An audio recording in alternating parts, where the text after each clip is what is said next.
My name is Julie Laing. I run a food blog called Twice as Tasty, and I also teach cooking workshops, canning workshops. If there's any overarching focus to the blog, it's how to make good food all year from real basic ingredients, actual things that you want to put into your body instead of things that we've produced to make things easy and convenient sometimes.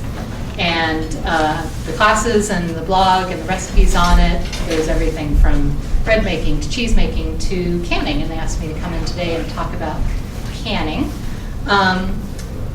The overarching theme that I chose for this workshop is a little less of the how-to, since we're not at a stove in a kitchen in a classroom, and a little more of getting everybody comfortable with the idea of canning. So how many of you in the room already can food?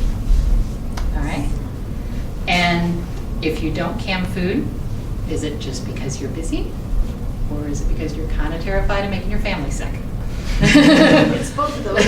Okay. I freeze with most things. Yep. So it's really common for me when I talk to people who are like, oh, I've started gardening, I've started growing, I want to can things, and either they're a little too lackadaisical about it, and then they start to have poor results, and then somebody who knows a little bit about canning comes in and goes, oh my goodness, you're going to do something horrible. Or they've heard all these bad things about botulism and other microbes, and they're afraid to even start. And the reality of it is that it's really not that challenging. There's a lot of rules. A lot of the rules are rules upon rules upon rules to make sure everything stays super safe and you never have to worry. But in the end result, you know, you're dealing with food that you're growing and processing yourself, and you're going to take that care and time to do it consciously. You're going to be just fine. For Free the Seeds this year, if you've been around to some of the other workshops, you've probably heard they're focusing a lot on our community food system and the role we all play in it. And everyone in this room is already part of the community food system because we eat. And if you eat, and particularly if you eat locally, you're in the food system. If you start growing your own produce so you can eat it, then you're in the food system on another level. You're in there in the production factor. And if you start canning, you're in the processing level. Now you've got 3 factors that you're in the food system. And then at the end of it, if you're growing, you're going to start composting. You're in that sense as well. If you start canning, chances are you're going to share it. And now you're distributing. So you've got all of your factors of the local food system that you're a part of just by eating the food that you grow, can, and share around. So that's really important to me to think about when I think about what it is I want to do with my canning. We put up several hundred jars of food every year, and it's pretty much what we eat and live off of out of season. I'm a big vegetarian part of my diet, and I don't like to grow produce, or buy produce, out of season when there's mealy tomatoes and poor lettuce. And I certainly don't want to be buying produce that I'm concerned about potential contamination because it's traveled so far to get to me. So if I can take stuff that I'm either buying locally in season or growing locally and process it, then I'm golden all winter long. And there's never a shortage or issue of anything to eat in my house. And a lot of that goes back to canning, because the canning is the longest term way to store stuff. I dehydrate things, I freeze things, I ferment things. But when I'm running out of space and I need more space to put things in my tiny little 500 square foot house, it's got to be shelf stable. And that's what we're doing with the canning here. So these are all jars that have been processed in a water bath. And the 2 basic things that you're doing when you're canning something is you're using heat to kill the food spoilers, and you're using an airtight seal to keep new ones out. And by adding the right amount of heat and getting the right seal on the jar, your jar is going to be in good shape. There are a lot, people are like, oh, well, I'd rather go buy a jar of pasta sauce because I'm worried that the one I can might not be safe for me and my family to eat. But the truth is that if there's canning standards, just like there are standards for commercial people, and if you know them and follow them, then you never have to worry about what's going to happen with what's coming out of this jar. So it's really more a matter of what you are comfortable with. If you're like, oh, I'm kind of nervous about canning, I don't know about doing it, and you go and you start canning some stuff, and then it just sits on your shelf and you never eat it, you haven't really achieved what you're trying to achieve from your goal. So you got to start out with, this is actually something I'm excited to do, eat, try, share, give my kids, give my grandparents, all that kind of stuff. And the best way to do that is to start by reading and looking at the standards. And with the internet, it's super easy. They're all online. The USDA has a full canning guide for everything you could possibly want to process. It tells you a lot about what could go wrong, what could go right, how to do it and do it safely. And it's a great place to start learning, because if you want to do a lot of canning, then chances are you're going to need to develop some knowledge and some skills to go behind that. And that's going to be your best place to start looking. We'll talk a little bit more about other places to find information, particularly online, because the flip side, of course, of the internet is there is a lot of less than reliable information, and learning how to distinguish that is kind of important. But first, I want to talk a little bit about some of what our concerns might be when we're canning. The first thing we're dealing with here is time, and that also plays into elevation. So if you live anywhere near where we are right now, you're going to be in the 3,000 to 6,000 foot elevation level, which means every time you go to can something, you need to add extra time to your pot as you boil, because water boils at a higher temperature. It takes more time to get up there. So anytime you read any reliable recipe, they're going to have a time in there that tells you how long your jar should stay in your water bath kettle. And they'll tell you start your timer once it comes all the way up to a boil, and then leave it in for the set amount of time. And in there, they should also say with plus your altitude adjustment. So you can find it, you can go online and find out specifically what the elevation is at your address and know exactly where it falls. But the National Center for Home Food Preservation and the USDA have decided, instead of calculating, it used to be like a minute for every 1,000 feet, they're doing it in windows now. So you're 3,000 to 6,000 feet, you're going to add 10 minutes to your canning time. And it doesn't matter whether you're canning jam, it doesn't matter whether you're canning quart jars, you're going to add that 10 extra minutes onto whatever time you've set for your food product. The other factor that you're looking at inside the jars, actually let's backtrack a little bit. We're going to look at the jars first. Is your jar type and size? I get a lot of people who are like, oh, I bought pasta from the store, it looks like a canning jar. You know, can I just run it, save them, and run it through the canner and all that stuff? Yes, you could, but you're going to have a lot higher chance of breakage. The jars, even the glass jars that look like mason jars that they've made commercially for commercial processing, have thinner walls in the glass. And so your best bet is to actually start out with canning jars that are marketed for canning. Ball is the company that has the near monopoly on it. There's a few other options out there, but most people are going to can in Ball jars. They're also under the brand Kerr. They've merged together.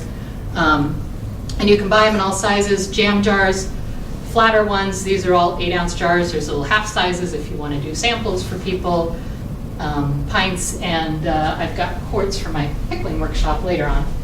But they aren't larger than a quart jar. You're never going to fit in your water bath canner. You can get half-gallon jars, which are awesome for fermenting. But in your water bath canner, the biggest you're ever going to get is your quart jar. And in the canner, you've got the option to do those kind of quartz things, but you don't have to necessarily have the canning kettle. You've got the smaller jar pot too. This is just my soup stock pot. And as you can see, when I put it up against these jars, I'm going to have enough headspace, just barely enough headspace, to run these. These guys, absolutely no problem. I can't fit as many jars in there, but if I'm doing a small batch of jam and I just want something quick and easy and don't want to haul out the whole canning kettle and fill up that much water, I can get away with something like this. I've got this little guy, he sits in the bottom of it. You want to keep the jars from sitting on the bottom of the kettle.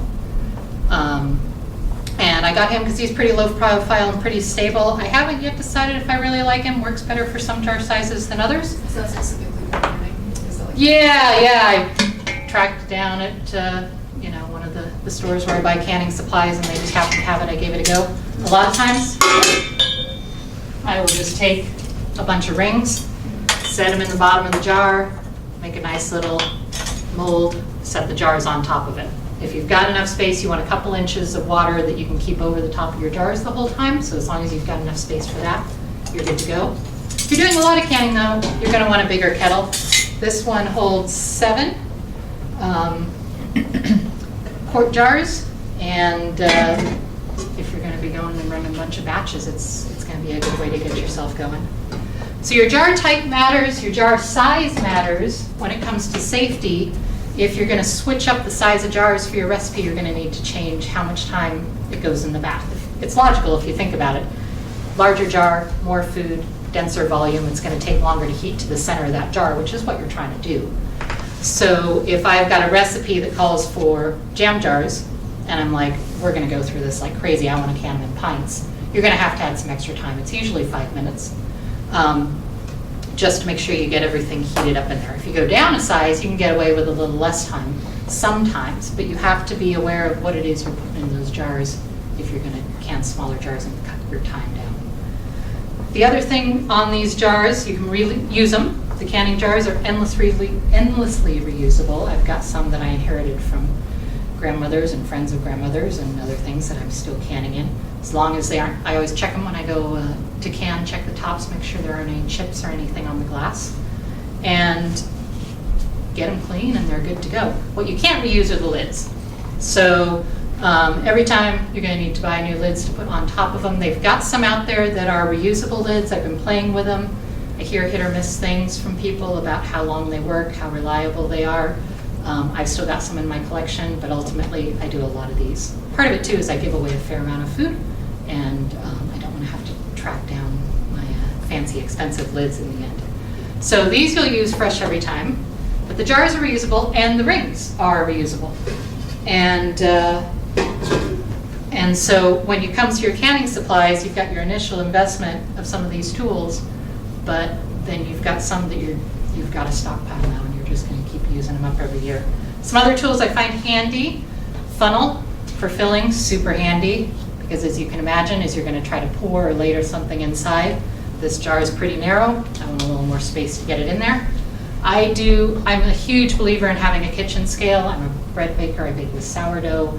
I do all sorts of other projects where things by weight make so much more sense than trying to judge volume. How many slices of cucumber I get compared to how many slices you get in a cup are going to be totally different, and how many slices I get from one day to the next are going to be different. So I'm a big fan of a kitchen scale. Inside the bath, jar lifter, grabs your jars, picks them up, takes them in and out, make sure you don't burn yourself in that boiling water. Very good idea to have. And this is one I put on my blog as an essential tool: chopsticks. Wooden ones, not the enamel ones. I learned that the hard way. They start to go a little, lose little bits of chopstick inside the jar if you're not careful over time from the heat. But wood ones, gonna come in here and poke down the jars and get rid of some air bubbles. You can kind of see in this jar, this is some pasta sauce, grilled tomato pasta sauce, one of our favorites. There's some air spots in there where we didn't get it fully removed.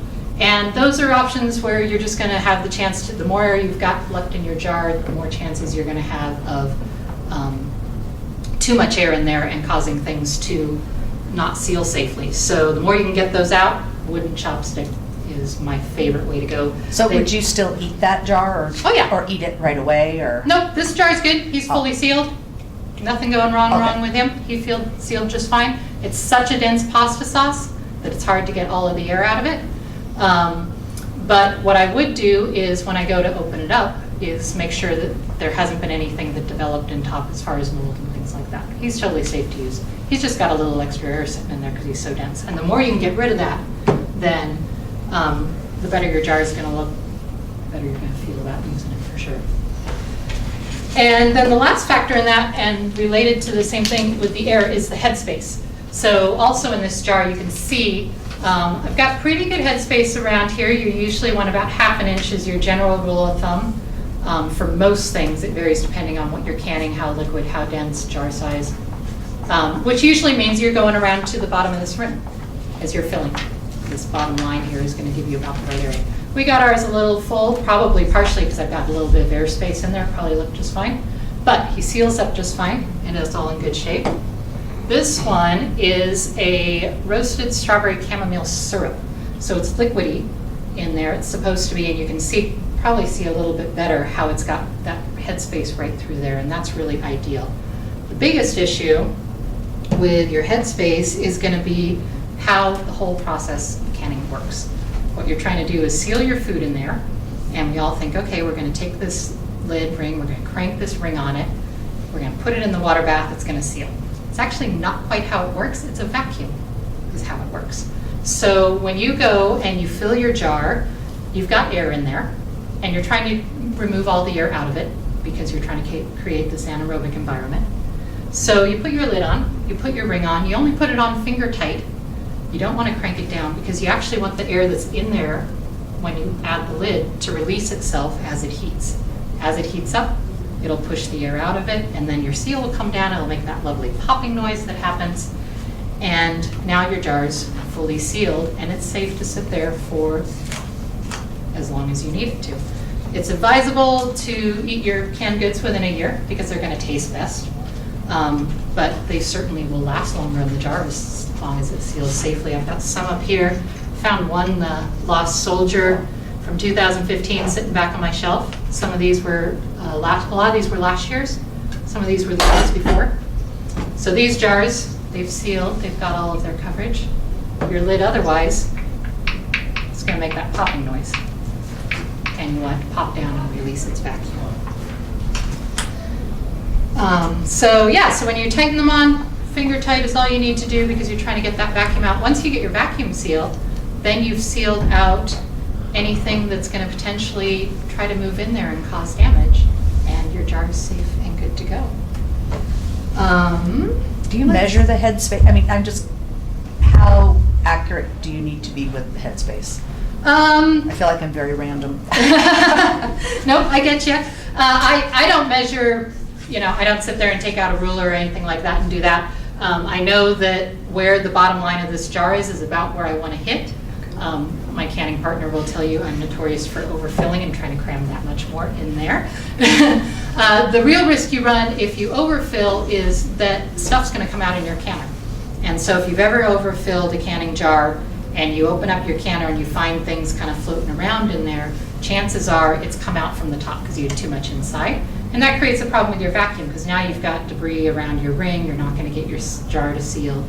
And so that's really where you're starting with your headspace. The other end of the headspace is to have too much. If you're pressure canning, you don't necessarily need all that liquid in, but when you're water bath canning, you're trying to push all that air out. So if you only half fill your jar and you boil it in jam for 10 minutes, then 15 minutes with our altitude adjustment, so 5 minutes for your jam jar, 15 with our altitude, and you haven't moved all that air out yet because those numbers are based on having just that much air on top. And now you do run the risk of having too much air trapped inside there and causing you issues.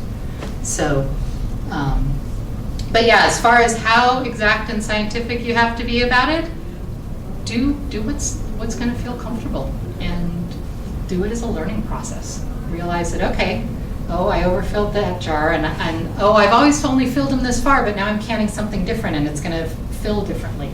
You learn as you go along and you check with it. If your jar seals, then you're good to go and you were successful. If your jar doesn't seal, then you stick it in the fridge, you eat it right away because you've just processed it, you're in good shape. You can reprocess them. They have instructions for that on the USDA does and things on their canning sites. You take it out, you heat it up again, you do it again. You have to do it within a real limited window. I think they're at 24 hours to reprocess jars. But in my experience, jar failures where they don't seal, I might get a jar from a batch of, however many batches I do over a season. I might get 3 or 4 that wouldn't seal over the course of an entire season, and I'm doing hundreds of jars. So I just stick them in the fridge and we eat them first thing. Are they sealing while they're in water, or do they seal after you take them out? Because I've experienced that where I hear the pop after. Yep, they're going to seal after. Okay, Yep. cool. So yeah, while they're in the water, they've still got air, they've still got vacuum and things flowing along. It's when they hit that temperature change, they come out of the water. That's when they're going to seal. And depending on what you're canning, the size of the jar, how dense the volume is inside of it, that could be as soon as you pull it out of the canner. I can little sample jars of jams to give people, and they'll pop as I'm lifting them free. Or if you're doing quarts, they might sit there for 20, 30 minutes before you start to hear the popping. What I usually do is I let them cool completely before I make the judgment of whether they've sealed or not. And a lot of times that means I'm letting them sit overnight and I'm checking them the next day. And And at that point, if I'm pressing down and I'm finding they haven't sealed, that's when I have to go and stash it into the fridge. So, yeah. So I'm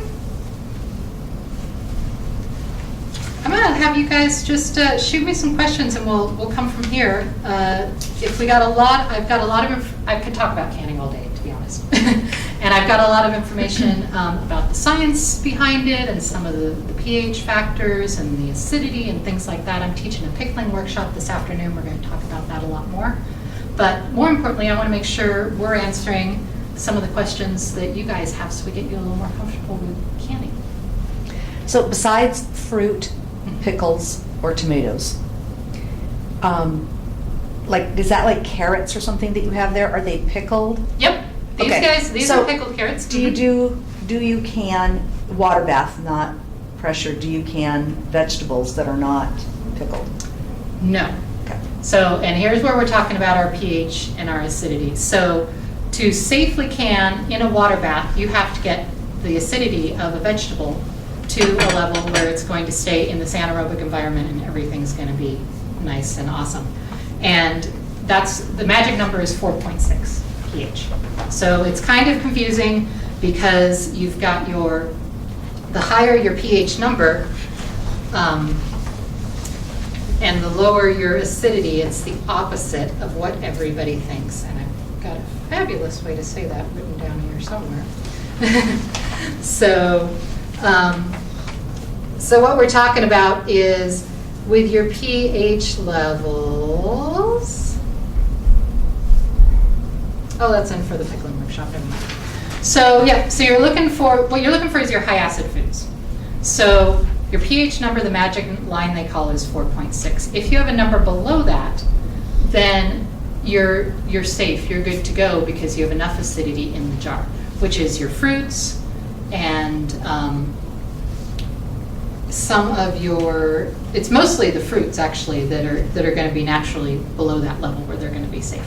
The things that you have to worry about are the things that are low in acid, which are almost all your vegetables, a lot of your aromatics, some of your fruits, things like melons. A lot of the melons are low acidity. So at that point, you have to either add acidity into it if you're going to do it in a boiling water bath, or you have to find another way to process it, whether that's through a pressure canner, if you're going to can it, through dehydrating, through fermenting, which is another acidification process. But if you want to run it through a boiling water bath, you got to make sure that pH is 4.6 or below. So the one that everybody is always concerned about are tomatoes. Where are tomatoes on the acidity scale? And if you've been around some of the other classes, you've probably heard that we've been changing the structure of the produce we eat over the years, and we've made tomatoes over the years less acidic. So now they're on this cusp level where you never quite know if your tomato is going to be acidic enough, because it's in that range right around 4.6. So they always recommend that if you're going to water bath canned tomatoes, you add some acid. For pasta sauce, I'm adding a couple of teaspoons of lemon juice to the jar. I just float it straight into the jar. I don't have to worry about whether this tomato or that tomato. I'm usually using blended tomatoes. What the acidity of each individual one was, we're just adding it straight to the jar. Salsas, chutneys, things like that. I'm going to add a little bit more acidity, not necessarily because I need it for safety, but that's the flavor I'm going for. And then you get to the full-on pickles where you're adding quite a bit of acidity, and that's where I start to be safe with things like my carrots, my cucumbers, and stuff like that, to put them through the boiling water bath. So the other factor to think about too when you're canning those things is, this is pasta sauce. Can you imagine what else is in this jar besides tomatoes? Vegetables. Onion, garlic, lots of things that are low in acid. So I've changed my pH from just whatever the tomato was to whatever the combination of all the ingredients is. So are you measuring your pH and your acidity, or are you just, on experience, guessing how much lemon juice you need to add? I'm not measuring my pH, is the first part of the question. There are ways you can do it. The technology is getting better. The pH strips have never been very reliable. They've got digital readers now, which are semi-reliable, but unless you're going to start doing something commercially where you're processing in enough volume that you know the tomato you grew this season has the same pH as the tomato you grew last season, it's kind of hard to get those exact numbers. So where I work from is I use recipes that are tested, and then because I'm adapting my own recipes based off of that, I'm using all the science and information I can get my hands on to tell me that I'm well within the safety range. And it's all out there. So it's a matter of how much you really want to learn about it, how much you want to geek out on it, versus how much you want to just be able to say, you know, I just grew something, I just want to be able to put it in a jar and eat it later. So my recommendations for people is to think about it in terms of what your approach is. If you're like, I want it to be easy, I want it to be simple, I don't want to have to know exactly what's going on in the recipe, follow a tested recipe. Those are going to be ones that come from the USDA, they're going to come from the National Center for Food Preservation, they're going to come from some of the big name canning books. Ball Company does its own line of canning books, they're going to be testing all that stuff. Follow the tested recipes, and when I say follow, I do mean follow. As soon as you start to alter something in your canning recipe, you've started to play with the acidity level. And if you don't know what you're altering and how it's going to change your jar, then you're not necessarily going to be able to say, I'm confident 100% in what I just put into this canning jar. And that's your goal. You want to be 100% confident with what you just put in there. So if you're like, I just want to get it going, try it, follow those recipes, follow them verbatim, don't deviate with them, and see what you come up with. If you want to move to the next level, then you're like, okay, I really like canned pickles, but I don't like this flavor or that flavor or whatever they're doing here. Do I have to do it? You go online, you find a recipe that alters it and is more to your liking. Now you need to come up with the knowledge that's going to say, okay, am I looking at a recipe that I can trust? And that is one of the biggest factors when you're looking at how to follow and decide if you've got a trusted recipe. And I'm standing in front of you as someone who puts up recipes on her blog that I've adapted from a tested recipe. And I trust them. I trust them enough that I share them with everyone. But how do you know to trust me? Some of the things that you read online can be clues into how to trust a recipe that you're looking at, so you know it's safe. The first thing is make sure it's meant for canning. There are thousands, hundreds of thousands of pasta sauce recipes out there, but if they're not designed to be run through a water bath canner, then chances are they don't have as much acidity, because how many of you actually put lemon juice into every pasta sauce you make for your evening meal, right? So you need to make sure you're looking at a recipe that is designed for canning. It should say that it can go safely into a water bath canner. Even if it says that, you want to look at it and go, okay, does this person, do I really trust that they're telling me what goes in it? They should tell you what you need to add in terms of acidity, and they should give you a percentage. So if you're looking at a canning recipe and you're doing something where you're adding acid, it should tell you you need to add 5% acidity, vinegar, lemon juice, whatever it is. They should be real specific about that, because if most of us are looking at whatever is on the shelf for commercial vinegars, for a long time they had to meet a standard of 5% acidity, but it's not always the case these days. Rice vinegar is usually lower, it's usually 4.3%. So if you're canning with a recipe and they're specifying rice vinegar, they should tell you it's a 4.3% rice vinegar, and they should have done the math for you to make that calculation ratio that's safe in there. Some of the wine vinegars have a higher percentage. You can always add a higher percentage and you'll be safe. It might change your flavor in there. But I'm also starting to see some where they're dropping to like 4.5% for some. So when you go and you get your bottle of vinegar, it should say right on it, percentage of acidity inside there. That's what they've diluted it down to. I'm going to talk a bit about more of that in the pickling class this afternoon. But it should say right on there. If it doesn't say, then chances are you're looking at a real cheap vinegar or something that they've lost it somewhere in the fine print. If you're making your own vinegars at home, unless you're testing them, you won't know your acidity. And that is one point where I'd recommend either using your homemade hard work vinegars for fresh things and canning with vinegars that have been tested, or really getting after the testing yourself, because you just won't know. Those vinegars are constantly changing. Other things to look at in canning recipes is, I just ran into this last week. Someone was questioning a recipe they made, said it was for canning, said it was all good to go. It was on not a canning site, but on a pretty dominant food site. And she's like, I'm just not sure. I didn't want to add this much acid because I didn't want to add bottled lemon juice. And, we're all like, okay, you do need to add that. But then looking closer at the recipe, it called for a whole lot of oil, which was something that I was like, if I'm making salsa and stuff on the stovetop, yeah, I'm going to be sauteing and doing things up in oil. But adding this much oil into a jar, oil totally affects your density, your acidity, and things. You very rarely are using much of it at canning. They used to say, don't use it at all.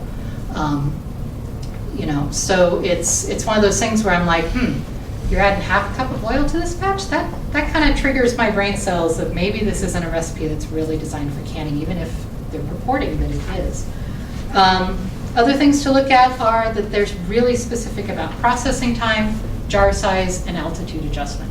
Those are things that should be in any reliable canning recipe, because all of us live in different areas, and what I process here versus what my sister processes in Bellingham, Washington, versus what my friend does up in upstate New York, and versus my friends who are in the high plains of Colorado. It's all of those factors are going to need to be adjusted based on where you live. So when you look at a canning recipe, it should have all that information in there. It doesn't have to be a huge, big, long explanation. You go to my blog, you'll find I've got some basic pages that I link to about a lot of this stuff. And then in each recipe, I'm like, this is your jar size, this is your processing time, add your altitude adjustment. You click the link, you find your altitude adjustment, you add it. So I don't have to repeat that in every single recipe. It's real succinct, but it's all there. And so the idea is that as you start canning more, you're just going to be able to need those pieces of information. But you're going to want them in there. If they say, oh, you can totally can this safely, but they don't tell you how long or things like that, then you start to question whether or not they've really done their due diligence on there. So. What about lemon juice? Is that pretty standard on its acidity? Yeah, so bottled lemon juice, they've got a standard for. And there's been a lot of discussion in the last few years about using fresh lemon juice versus bottled, because bottled's got some preservatives and things like that, and some people are having reactions to some of the preservatives in them, so they're trying to avoid them. For the longest time, everybody said you can't trust the acidity of fresh lemons because it's a piece of produce. It's going to change all the time.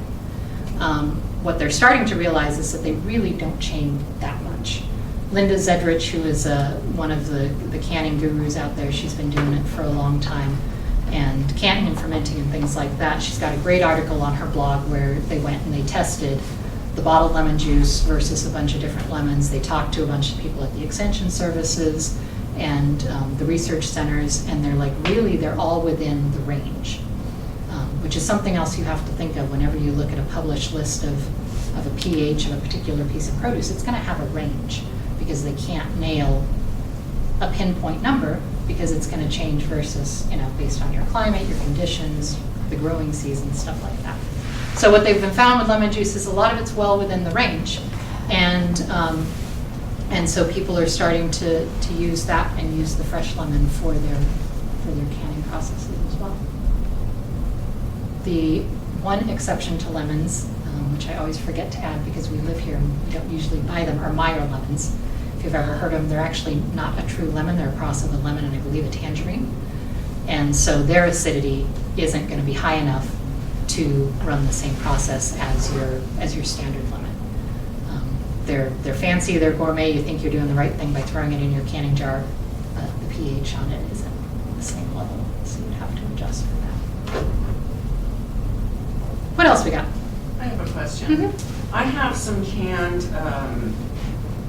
relish and pickles from a friend of mine who passed away about almost 10 years ago. Are they edible? That's a good question. If the seal hasn't popped, chances are they're still edible. If the seal is on there and hasn't popped, then you're probably in good shape. The things that you don't know is if they were in her possession most of that time, is how they were treated, transported, stored. They mostly might not taste very good because they could have been exposed to light and things like that where it just dulled the flavor. The chances of them being unsafe to eat are certainly far lower than, the time frame isn't going to affect that so much because the jar is sealed. But you might pop it open and find that what's inside isn't really very tasty. So, yep, I had a couple that I salvaged from the back of my parents' canning cupboard when they were moving, and you could even just see inside the jar that things had kind of solidified a little bit. And you're like, yeah, that's just gonna go straight out the door. But pop them open, see what happens. So the big scare and the boogeyman of home canning and things like that is botulism. You can't see it, you can't taste it.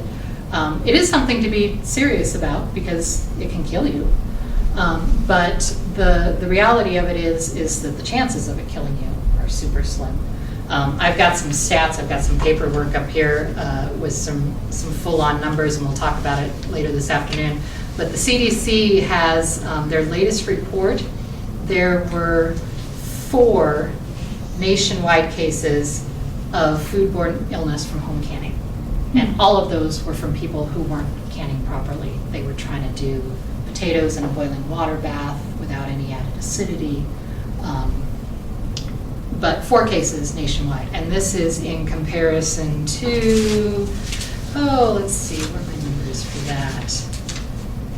I think nationwide, the USDA found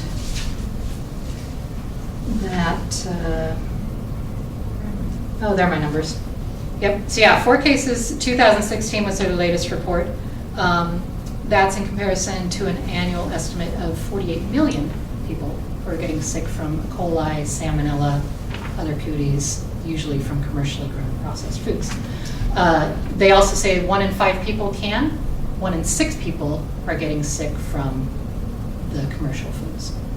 So if you think about your risk and your numbers, it's serious. You want to take it seriously. You want to do it safely. You want to use clean equipment and produce you trust, and do things like, I've got a 10-year-old jar. Is it worth opening it and trusting it, especially if I didn't can it myself?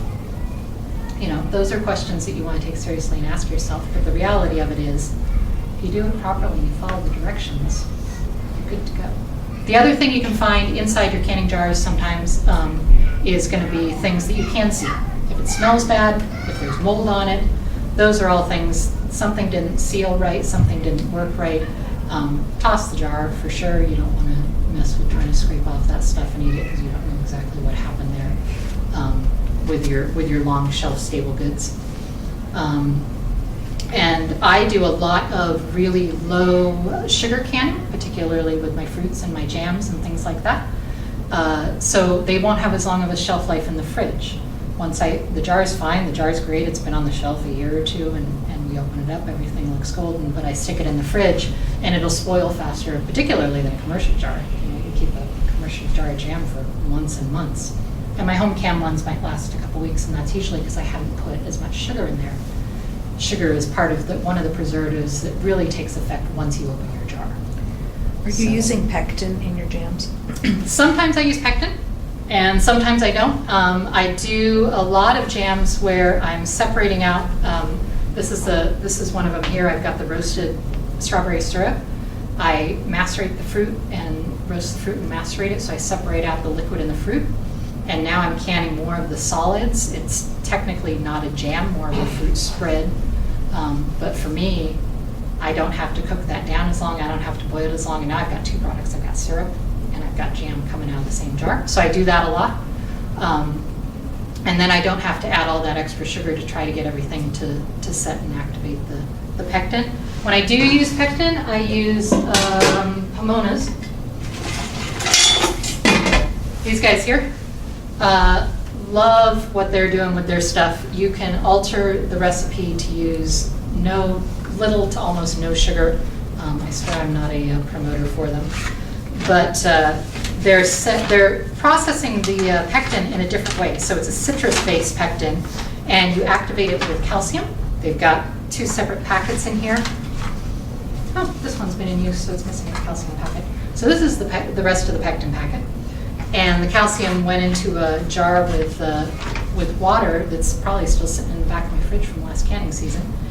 And because it's citrus activated, you don't need all of that sugar in there to get it to operate correctly. So they're talking about low sugar recipes that are using as little as half a cup of sugar to all fruit recipes where they're doing fruit juice and there's no added sugar. And they're getting it set with the citrus pectin. So they come with the great little instruction sheet inside, like all of them do, that'll tell you how to walk through the process and follow that. I do, but I prefer them to like the other brands that are doing low, no sugar pectins, because a lot of times they're adding sucrose or fructose, or they're adding something in there. They want you to add Splenda, things like that. And I really am, if I'm gonna put sugar in something, I'm gonna put sugar in something. So if I want it sweet, that's how it's gonna go. So I prefer this option. And I've had great success with it. You don't have to stick to the low batch size, particularly if you're not trying to get a super dense, thick jam. It's a little harder with things like jellies and stuff. A lot of times I'm doing a whole fruit there. The other options for pectin so a lot of your fruits are high in acid, but they're going to be low in pectin. Some of them are high in both. You know, you take your marmalades, your kumquats, your things like that, they're through the roof. But you can also add fruit and natural fruit pectins in there, whether you separate it out or whether a lot of times I'm making jam and you're adding fresh apple into it, and that's helping to set your pectin. I do see this one here, I didn't bring one of those. This is a Italian plum apple chutney, so it doesn't have any added pectin to it. You can see it's quite dense, and that's all from the cooking down time. It cooked down for a long time on this one, and also with the apple in there, I'm getting a little bit of that pectin density. I don't need to add a powdered version of anything. So. Is the pressure canner the same as the pressure cooker? Or Nope. If you're going to go the pressure canning route, you really do want to get a canner that's registered for pressure canning. They are tested and certified. It's Underwriter Laboratories who does that. And the kettle, for one thing, it should be big. But it should have a UL symbol on it, their little logo and symbol that says it's been tested by them. Pressure cookers are great if you're going to do beans or dinners or things like that, but they actually don't get up to the same temperatures as the canning kettles and canning pressure canners. And what you're looking for with pressure canning is you've taken out the acidity that's helping to make everything food safe and keep your cooties out. Now you're just relying on heat. You want to kill all of the nasties, you got to get that thing up over 240 degrees, which is pretty hot.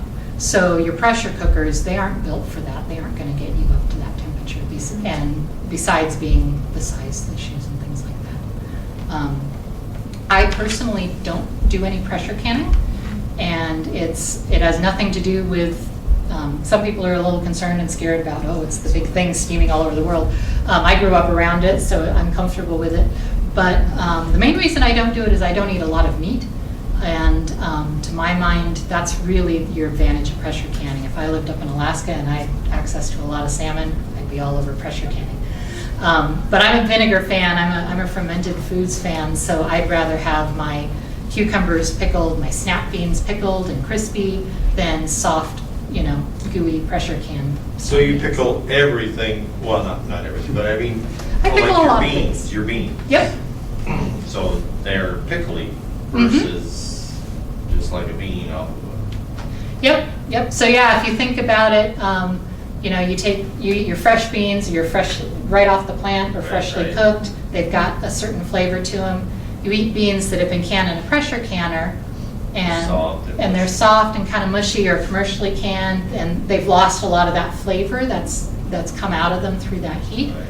You pickle the beans. I do them both in a water bath canner with vinegar, and I also do fermented pickled beans, which are a whole nother lovely flavor profile.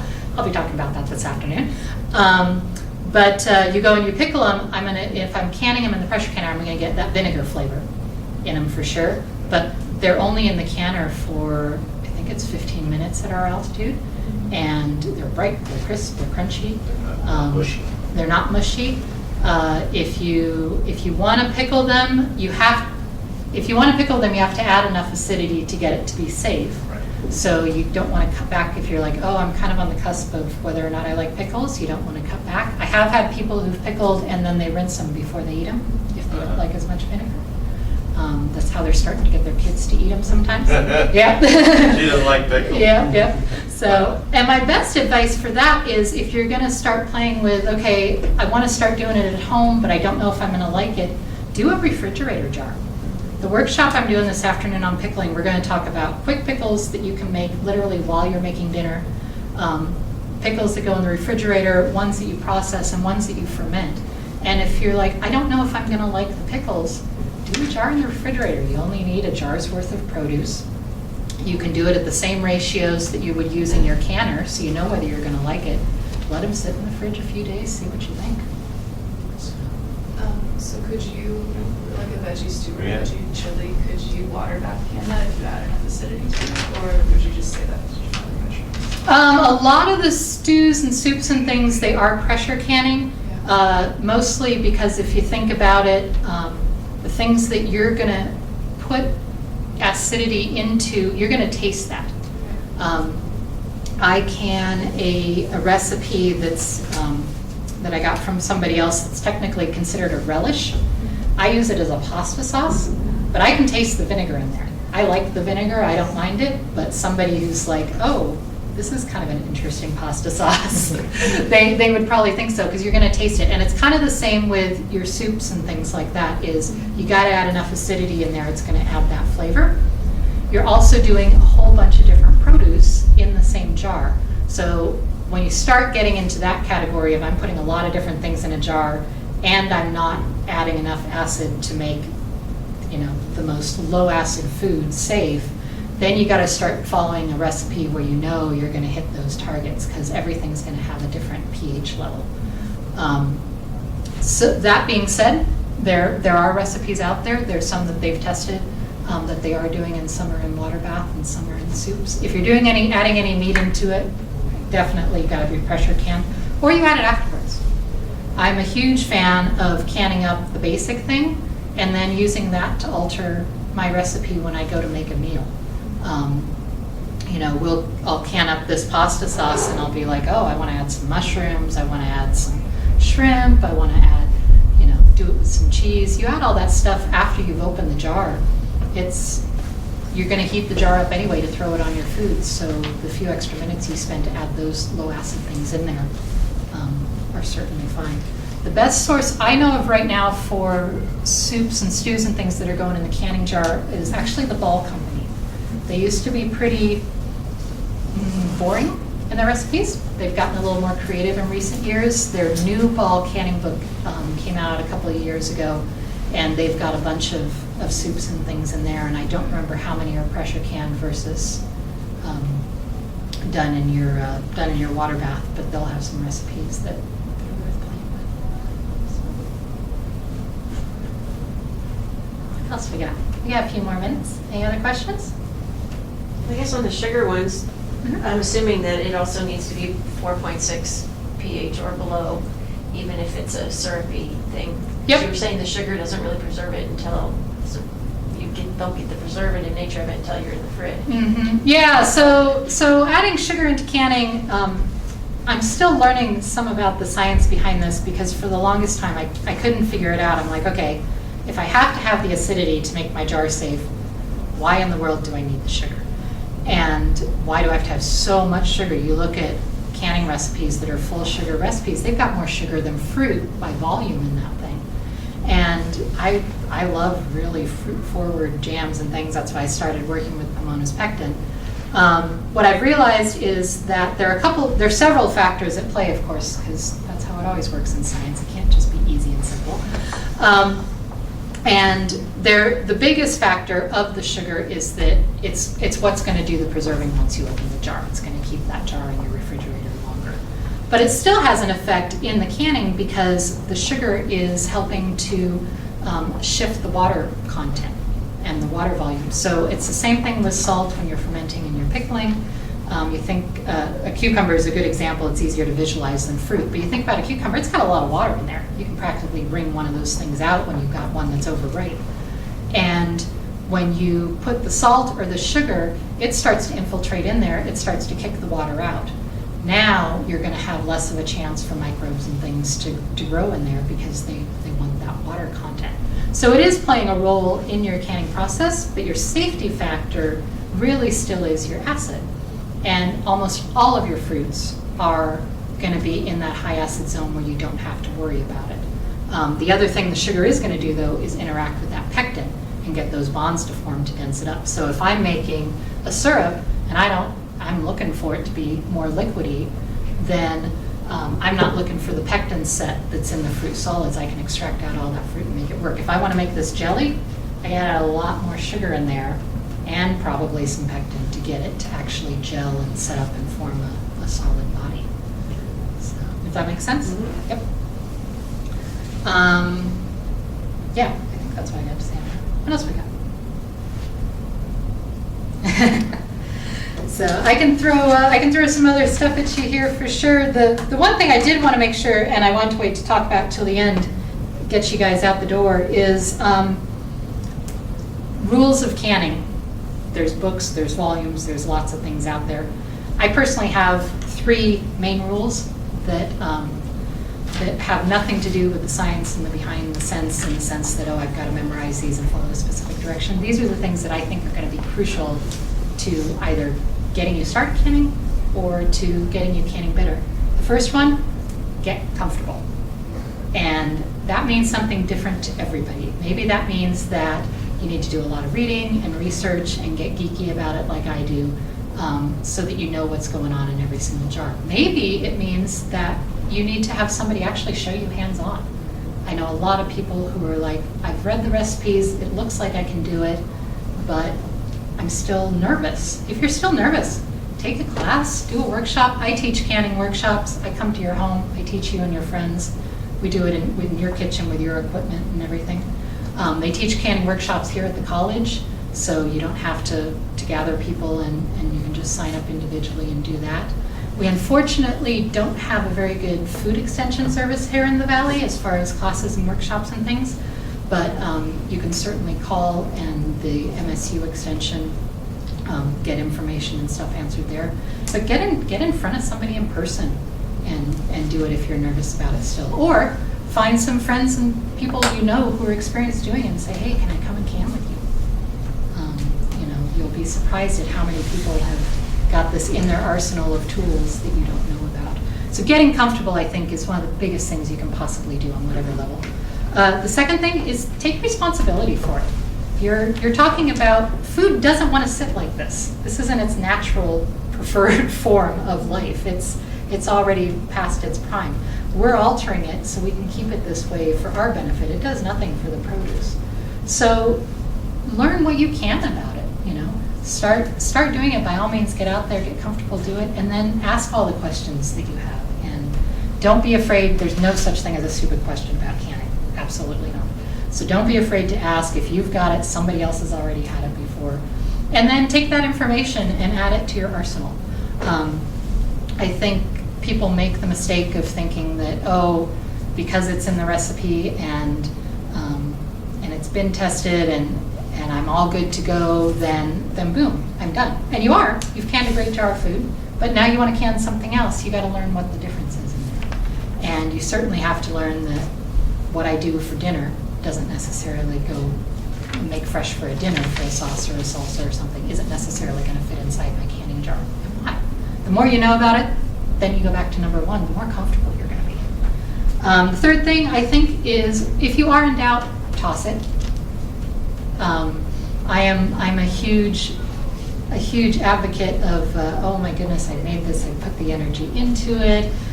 I don't want to throw it out, but if you doubt it, throw it away. If it's sat on your shelf for 10 years or somebody else's shelf for 10 years, open it up and look at it. I'd be curious. I want to know what it looks like. Well, I have opened. Yep. But, if you aren't 100% comfortable with it, don't be afraid to throw it out. You've spent some time, you've spent some money, but think of it as the learning process. And the reality of it is if until you're 100% comfortable with what you've put on your shelf, it's just going to sit there and it's not going to improve. It's not going to improve in flavor or texture or anything like that. And you're certainly not going to feel more comfortable with it the longer you let it sit there. So clean out your jar, give it a toss, do it again. Save the jar. Save the jar, yes, always save the jar. They have myriad uses. So, I think we've got a few minutes left if anybody has any more questions. Well, is your blog easy to find, just Twice? Oh, yes, I meant to do that at the beginning. Yes, my blog is easy to find. It's twiceastasty.com. Well, like I said, there's a pile of recipes on there, including canning recipes. I am not a scientist. I am not fully commercially testing all of my recipes, but I have fully researched them and 100% confident in putting them out there. And there's a lot of stuff that's not canning on there as well. It's fun to play and cook with. My most recent recipes were for some homemade harissa, some bean soups, and some chickpea and lentil snacks, bacon snacks. And this next month I'm going to have some recipes up for, I think I might go with some gingerbread pancakes, some garlic soup, and I think gnocchi before they come out. Well, thank you guys all for coming. Is boiling the jars before you fill them, if you've washed them really thoroughly in hot water, is boiling the jars still very important? The sanitizing thing, people are on the fence about. The USDA and the National Center for Food Preservation will tell you should still boil the jars. I've found that because I have really hard water at my house. I've Yes, got a and lot I of live on a mineral well and it's content. so full of iron that the Yep. water's cloudy in there. So I either have to buy water to fill the canner, or Yep. so sometimes I'm like, oh, I don't want to boil the jars, I just washed off. Yep, and I've got the same thing. And so a lot of times what I'm doing is I'm putting them into the canner and letting them go for a few minutes. It's 10 minutes is what it takes to get it sterilized at the boiling temperature. And I'm often shortchanging that because I am getting that debris in there. The other thing you can put in there, and I wrote down how much somewhere, is, yeah, it's your water bath. They say half a teaspoon of distilled vinegar. Add it to the bath, and it'll help to keep the exteriors of the jars clean. I usually do a little bit more than that because I got a lot of minerals in my water. But I add a little vinegar to the water, and that'll help with the exterior wash for sure. Which, on that note, distilled vinegar is about the only thing I use it for in cleaning. If you're going to can, highly recommend going with something besides distilled cider, wine vinegar, those kind of things. Just flavor-wise, you're going to get a much better product. Yeah. So white vinegar and distilled vinegar are two different things. They're the same thing. White and distilled, same thing. I Okay. use them for cleaning. That's about it. But use cider vinegars for Cider vinegar, I use a lot of wine vinegar. White wine vinegar for things that I'm canning. These are fridge pickles, onions. They got red wine vinegar. They run real great, pretty red onion jar. So I'm going to be talking more about that this afternoon if you're curious about one of those things too. Well, thank you guys so much for coming. I'm gonna try it.